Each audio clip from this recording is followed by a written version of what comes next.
Naam, mtazamaji wa Bongo9, karibu tena kwenye channel yako pendwa kabisa. Na leo basi mezani kwangu nimekuandalia mada ambayo inamhusu Pacome Zouzoua.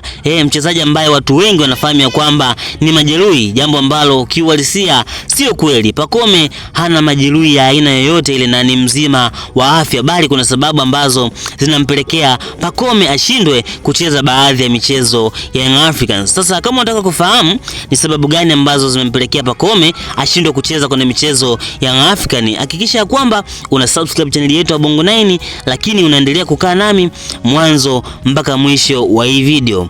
Bwana, Pacome Zouzoua ameshindwa kucheza baadhi ya michezo akiwa na timu yake ya Yanga, hususan ni mchezo wa dabi, mchezo ambao Pacome alikuwa anahitajika sana. Sasa sababu ambazo zimepelekea Pacome ashindwe kucheza mchezo huo ni utovu wa nidhamu na kuendekeza starehe.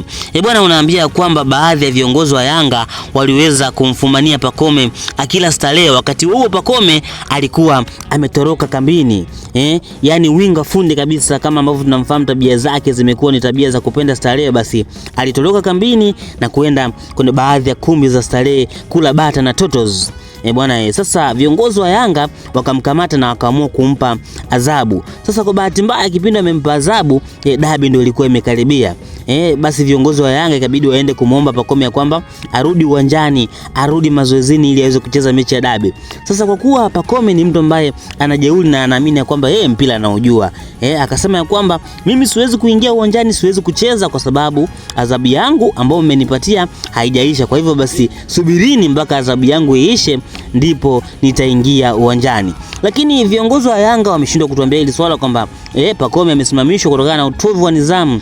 Wao wameweza kutuambia kwamba Pacome amesimamishwa kwa sababu ana majeraha, jambo ambalo kiuhalisia sio kweli. Sasa sisi kama Bongo9 tulivyoona hilo swala kwamba viongozi wa Yanga wameweza kudanganya, ikabidi tuingie msituni na tuweze kutafuta habari ili tuweze kupenyezea wewe mtazamaji wetu. Sasa kama ulikuwa ufahamu, ndio hivyo bwana. Pacome yeye sio kwamba ni majeruhi, yeye ni mtovu wa nidhamu, ameendekeza starehe kuliko kazi.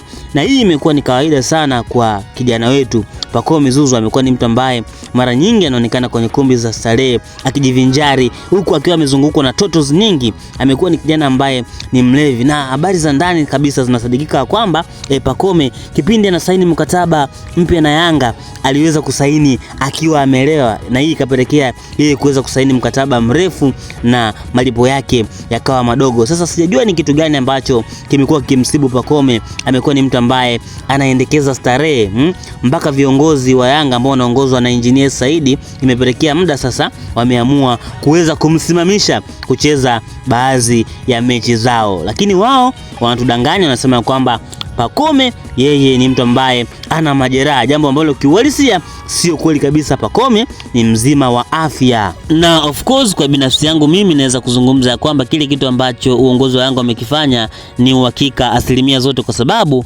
Pacome amekuwa ni mchezaji ambaye trend yake kutoroka kambini imekuwa ikiongezeka siku baada ya siku. Pacome amekuwa ni mchezaji ambaye anaendekeza starehe mara nyingi. Pacome amekuwa ni mchezaji ambaye anapenda sana totos, japokuwa amekuwa akijihusisha na mahusiano na mmoja kati ya mastaa hapa Tanzania, mmoja kati ya wanadada warembo kabisa Official Nai. Lakini yeye amekuwa ni mtu ambaye ariziki na amekuwa akionekana na baadhi ya wanawake wengine wengi kabisa wakifanya yao katika kumbi mbalimbali za starehe ambazo zinapatikana hapa jijini Dar es Salaam. Sasa sijafahamu ni kwa nini mchezaji ambaye ana experience kama Pacome anakuwa anafanya vitu ambavyo hakika sio vizuri, na hivi ni vitu ambavyo anatakiwa kufanya mchezaji ambaye ni chipukizi na hana experience kabisa na suala zima la mpira. Na siku zote mchezaji akiwa anaingiza mambo mengi kwenye masuala mazima ya soka, basi kiwango chake mara nyingi huwa kinashuka na anashindwa kudeliver ile performance ambayo watu wengi wamekuwa wakizoea. Na hata ukimwangalia Pacome kwenye mechi za hivi karibuni, amekuwa ni mchezaji ambaye performance yake imeshuka. Performance ambayo ile watu walizoea kutoka kwa Pacome, kudribble, kukimbiza, kufunga magoli, of course kutoa assist, imekuwa imeshuka. Na mimi na uhakika kwa asilimia zote ya kwamba imeshuka kwa sababu ya mambo ambayo Pacome amekuwa akiyafanya, zikiwemo starehe zake na kutoka na totals mbalimbali. Na tuliweza kuona hata katika sakata ambalo lilimkuta mchezaji kule Hispaniola, kijana mdogo mwenye mambo mazito, Lamine Yamal, alikuwa amejiendekeza katika masuala mazima ya starehe na alikuwa amepata girlfriend ambaye amemzidi umri.